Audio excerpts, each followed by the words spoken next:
Walk with me on the devil's left-way path, slithering like serpents. We will take several turns along the way. This path is multifaceted, dark, light, and everything falling betwixt. Crooked our steps will be, for the journey is never straight nor narrow. Greetings and salutations. I am Kindra RavenMoon. Welcome to the Thorn Rose Witch podcast. Here is where we discuss a bit about everything that falls under the umbrella of dark spirituality, Satanism, devil worship, witchcraft, and all things related above, below, and beyond. How are you doing today? I hope you had a great week and that you're doing well.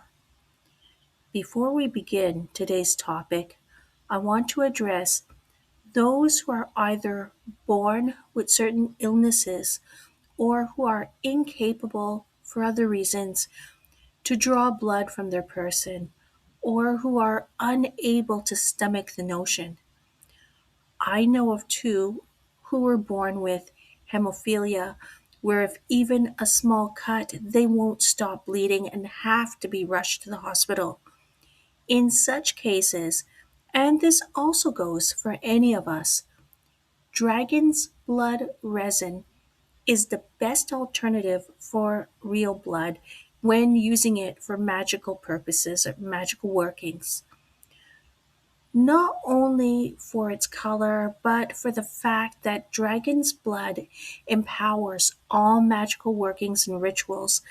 And to burn dragon's blood incense in any form, but especially resin, makes an excellent offering to any dark deity or infernal force. When it comes to blood as an offering, blood could be substituted with red wine. What I just shared here are alternatives. However, nothing is more powerful than blood, actual blood, especially if you can shed your own.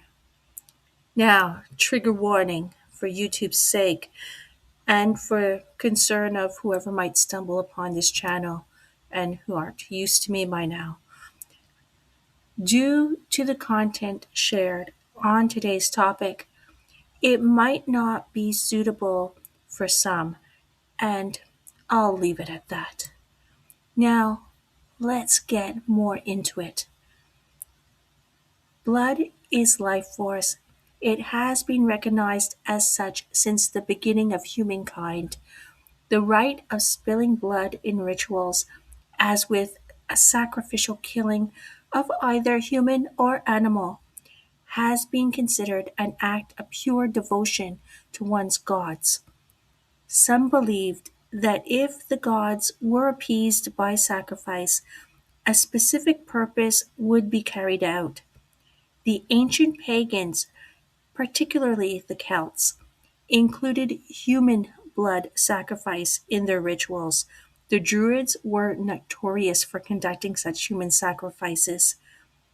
Only later, in more, in quotations here, civilized eras, and especially after the rise of Christianity, human sacrifice became illegal, and it was completely replaced with animal sacrifice. This is not to say that human sacrifice did not still happen in remote areas of the world. The bloody sacred act of sacrifice has been carried out for centuries, always for the same purpose: the need to survive and to fill one's spirituality. A good example would be the Aztecs, who worshipped many gods and believed that these gods needed to be fed with human hearts and blood to appease them. It was an honor to be sacrificed to such deities. The Aztecs, like many other ancient cultures and societies, believed that human blood was the only blood their gods would accept. They believed that in return for the human hearts and blood, they would receive what was needed for survival. Like many other societies, The Aztecs had a reason behind all their sacrifices and were not simply killing to serve an uncontrolled bloodlust. Blood sacrifice carried over into biblical times, but not for the same reasons. This new god demanded blood for its own pleasure, not to ensure the survival of its worshippers, but rather to test them, to show their loyalty. The ancient Jews were known for their sacrifice of cattle, and recent archaeological finds show that child sacrifice also took place in Israel, right up until the law of Moses, which prohibited the act.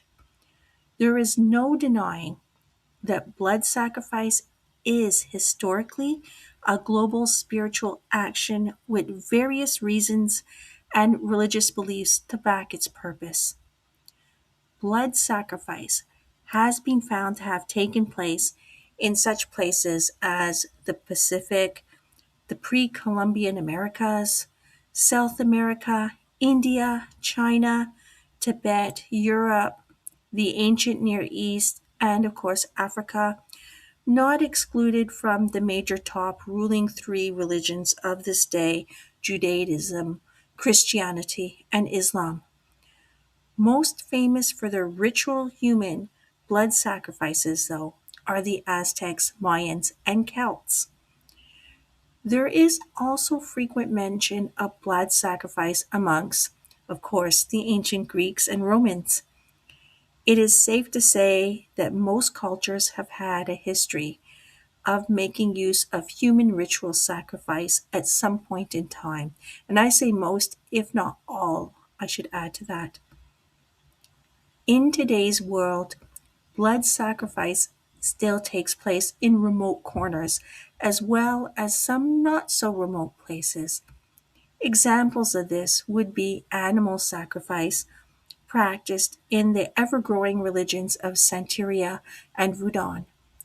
Even though these are non Western religions, Santeria is one of the fastest growing religions in America today, and it legally practices the sacrifice of animals such as chickens, goats, doves, turtles, etc., depending on the situation. These sacrifices are mostly conducted to commemorate births, marriages, deaths, initiations of new members and priests, and also for certain high religious ceremonies. Apart from death and healing rituals, these religious ritual animal sacrifices are not wasted. The sacrificed animals are cooked and eaten, and every part of the animal is used. Nothing goes to waste. Like they will find use for the bones later on and whatever else is left over to make tools or whatever. As it was believed, though, with certain pagan tribes, to consume a sacrifice that was done to heal an illness, remove a curse, or honor the passing of a soul, it would mean to take that sickness, curse, or death into the self. Ritual blood sacrifice is a raw form of sympathetic and contagious magic. Sacrificial blood, human, animal, with animal being the weaker of the two, was used to appease one's gods, but also done as a sacrament to one's higher self and as a way to bond a practitioner to their magical act. Magically, one's own blood has been and still is used in place of ink for creating sigils, signing spirit pacts, or any other form of ritual contract, and for communication. That's communication with spirit and things of the other, where the witch or magician aligns themselves with a certain principle. Ancient magicians were known to have practiced animal sacrifice for the rituals. However, such sacrifice was a step down from the ultimate pure human sacrifices of the ancient pagans before them. Due to changing times, the religion in power, and the new laws in place, animal sacrifice, of course, as we know, became the norm, and it was acceptable to do so, like I was saying earlier, right up until today. Now, note, there isn't any historical evidence, and this is a note on witches here, specifically on witches. There isn't any historical evidence that witches of old conducted human or animal sacrifice. Witches have been known to collect bones, especially the skulls of dead animals usually found in nature. It is believed that some witches would crush these found bones and crush them up into crush the pieces into powder for use in magical workings, for most likely burned with certain herbs to aid with going into trance state, to connect with the said animal spirit, to gain its essence, for astral shape shifting, what is commonly known as lycanthropy. Witches have been known to collect bones from graves and use both human and animal skulls to house spirits, but only human skulls for rituals of necromancy, healing, and cursing, though.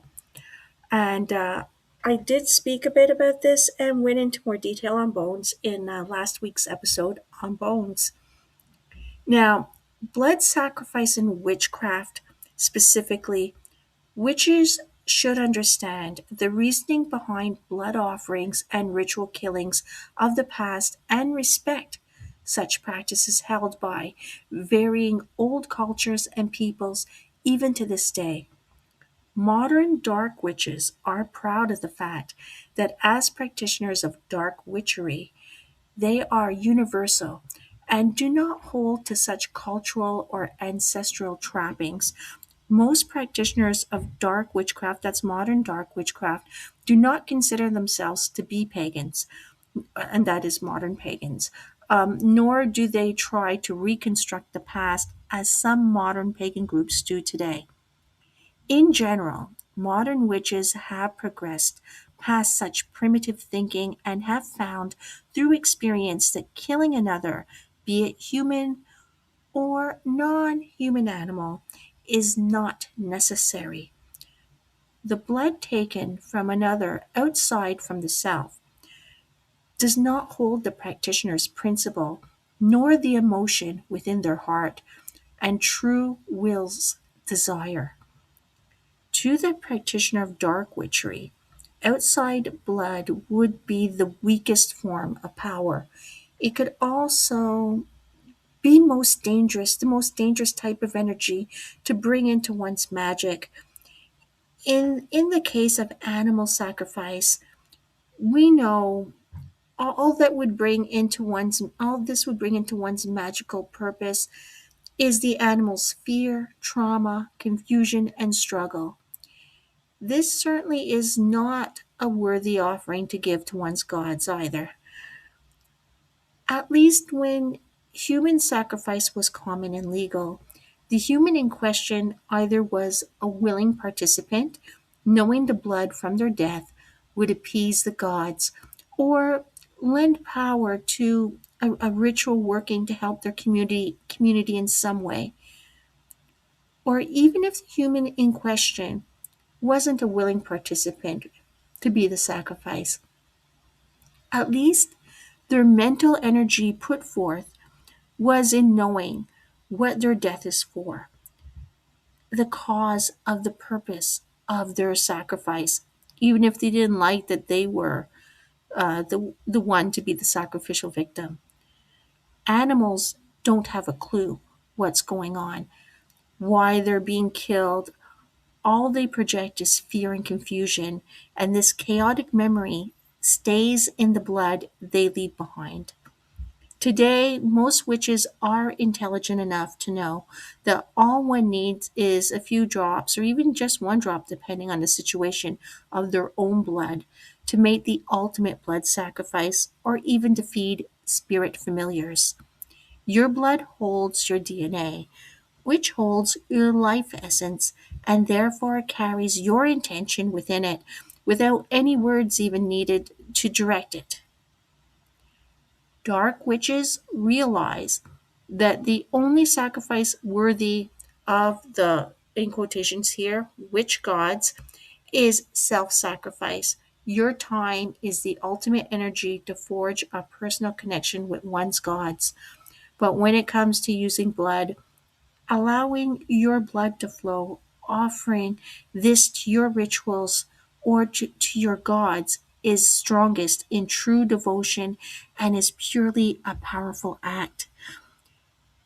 The rational symbology in willingly spilling a drop of one's blood in ritual in the form of an offering or to empower a magical work indicates that you believe so much in the task at hand that you are willing to sacrifice not only your time and energy for the purpose, but also your very own life essence. This indicates the intensity of your devotion. And sorry, I'm losing my voice now. Sorry, okay, I'll repeat that. This indicates the intensity of your devotion and that you are willing to sacrifice anything of yourself to be successful. The only other natural tool a witch could utilize that is almost as powerful as their blood is sexual orgasm, and therefore blood and sex magic are usually used in combination. Now, some ways you could use blood, and sexual fluid can also be used for most of these. It's at your discretion.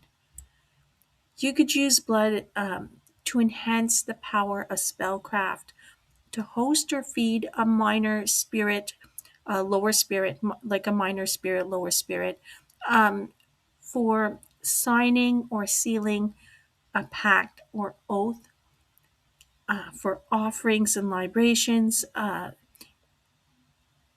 Is usually added to red wine or ritual cakes, to anoint candles and ritual tools. You could use blood also to anoint yourself during initiation and dedication rituals, to create a link between oneself and a purpose or object. You could use blood in ritual water, add it to ritual water, including bath water as well. You could use blood for past life divination. Place a few drops of blood into your scrying water, for example. Add it to ritual incense and oil blends. Anoint altar statues with it. Use blood in death magic and other forms of necromancy. You could use blood in spells for fertility. Now, not only fertility as in pregnancy, but also for inspiration, finances, or the birth of projects. Put blood into ritual wine for certain celebrations or espats, and that's like espats, moon rituals, or for creating and anointing sigils. And you could also cast blood into a ritual fire as part of a spell or spirit working. Now, blood can be used as well to bond with others by safely mixing everyone's blood together in a bowl or a ritual cup or however you want to do it, but to bond with others, either elite coven members in a bonding ritual or a romantic partner in some form of bonding ritual or wedding ceremony. This is to spiritually bond all involved for life. Now, make sure this is what you want, though, if you're going to do this, because it can bond all of you together, not only for this life, but also the next. So, do you really want to have these people for eternity with you, let's say, into the beyond? Or if you're unfortunate enough to reincarnate and come back here, do you want to come back here with these same people? So, you got to think about that. And you could also use blood to anoint your black book, your book of shadows, personal grimoire, etc., however you want to call it. Now, scrying and other forms of divination utilizing one's blood is a practice within traditional folkloric witchcraft and in certain currents of satanic witchery. Now, it is important to note when blood and sex rituals involve more than one person, make sure that the parties involved are free from diseases and are not tainted in any way. Be safe if you must conduct any such rituals with others. Always use a sterile, sharp ritual blade to draw blood, or if you don't mind bending from tradition, a lancet is clean and works great for drawing a small amount of blood. You can obtain this, a lancet, at most pharmacies, if not all, or maybe even ordering through Amazon. I can't say for a fact if this can be ordered online. I never tried, but I imagine anything is obtainable through the internet these days, anyhow. Um, I've always worked with my ritual blade for this and almost everything else. Now, aside from drawing your blood, one can always use menstrual blood. If you are a menstruating female, you don't have to wait until it's your time of the month in order to utilize menstrual blood. There are ways you can store your blood and keep it good for use at any other time. Within the left hand path and amongst Satanists or most Satanists, it isn't uncommon for a practitioner who doesn't menstruate to work with the menstrual blood of a partner that does, that is a magical or romantic partner, or from within a very close knit coven as well.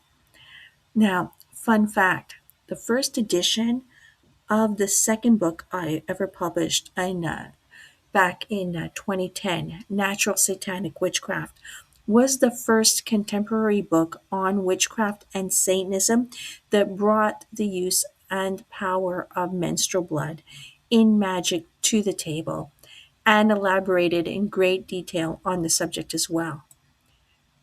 Other books speaking on this as far as witchcraft is concerned did not come about until several years later, and some who I found even copy and pasted my work almost. So, yeah. Anyhow, aside from the will and the power of the mind, blood is the most powerful tool, and one's own blood is the most powerful tool. For females who menstruate, menstrual blood is their most powerful channel when it comes to witchcraft, at least. Now, I am losing my voice for whatever reason right now today, so I'm going to leave it here for today. I hope you found this interesting. Until next time, my dears, darkest blessings and infernal love under Lucifer's light.